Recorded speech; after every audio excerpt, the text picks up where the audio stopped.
Archbishop, you honour us with your presence here today, and the Assembly are delighted that you could take the time to come and be with us, and we warmly invite you to address us this morning. Thank you.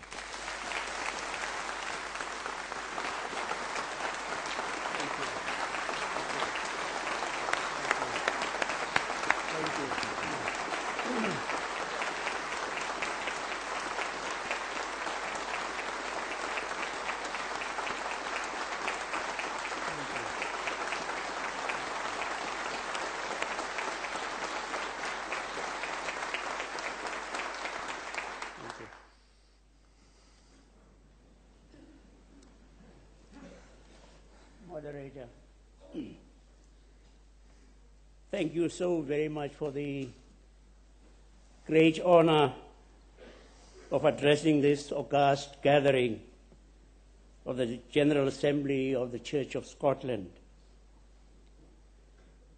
And permit me also to thank Their Graces, the Lord High Commissioner and his spouse, for their welcome and hospitality at Holyrood House Palace. You must have heard the story of the preacher, as we tend to do, who went on for a long time and then eventually said, "What more can I say?" And somebody at the back of the church said, "Amen."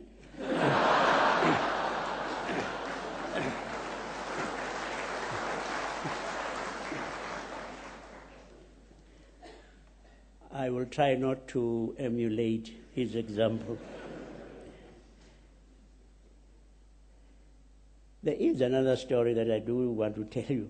It's of a traveler through the countryside who stops by a field where he sees the farmer standing at the fence and admiring his field of corn swaying in the breeze. And the traveler comes and stands next to the farmer. And after a while he says, "Whoa, what a wonderful work you have done with God.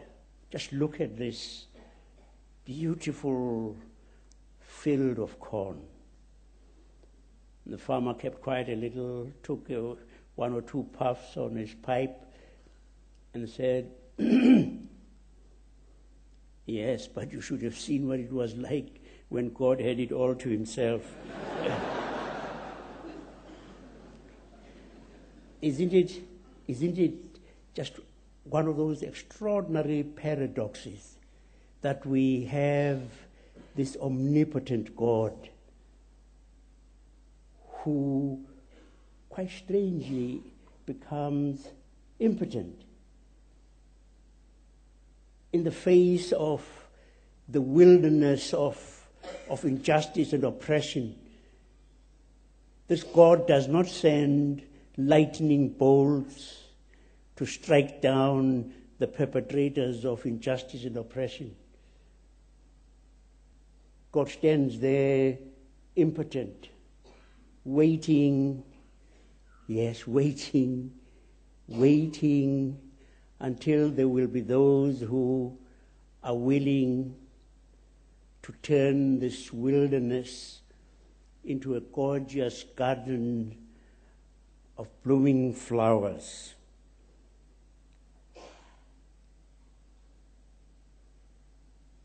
When we were struggling against that awful system, apartheid, in South Africa,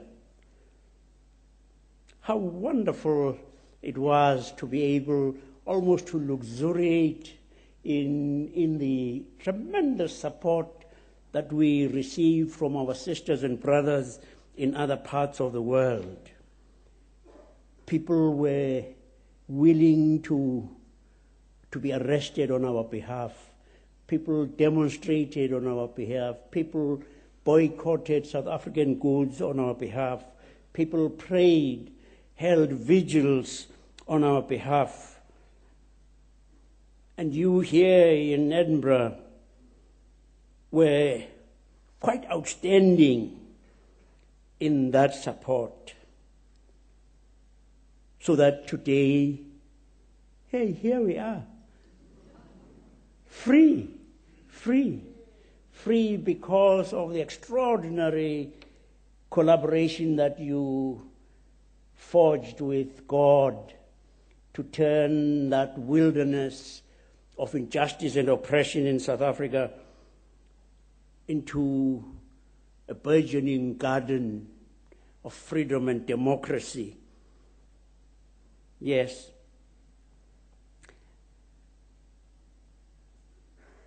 One of the incredible privileges that I have had in years is being able to go to places.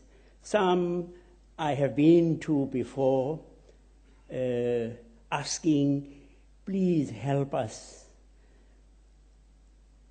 Some I might not have. But to return to those places or to go to those places for the first time and say, we asked for your help and you gave it. And voila, Nelson Mandela walks out of prison. Voila, just look at this ghastly apartheid which has turned into a democracy so that we can have had, as we recently had, our fourth democratic election. Thank you. Thank you. Thank you. But I'm going to say, hold your applause. I'm going to tell you some more reasons why you are going to be feeling slightly embarrassed and bashful, as you tend to be.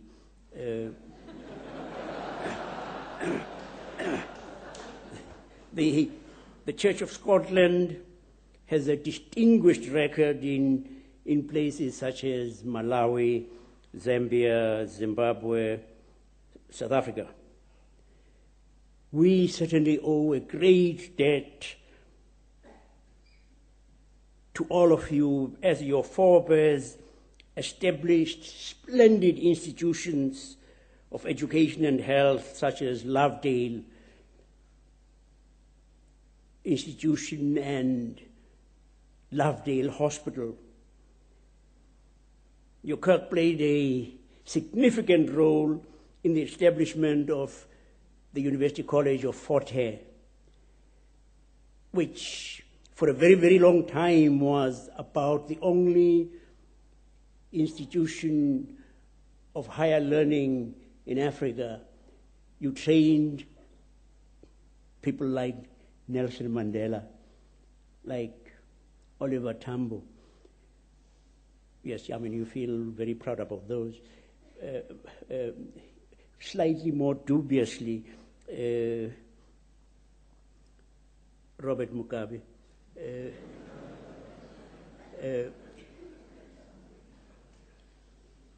And then I had the privilege of teaching for a few years at the Federal Theological Seminary. You supported that. You sent people like John Summers and Ronnie Samuels and others. You did a fantastic job. There was this arid wilderness. And you said, God, yes, we will collaborate with you, impotent God, help you to become what you really are, the omnipotent one. And so, friends, you know what? I've discovered that I had a magic wand. It has this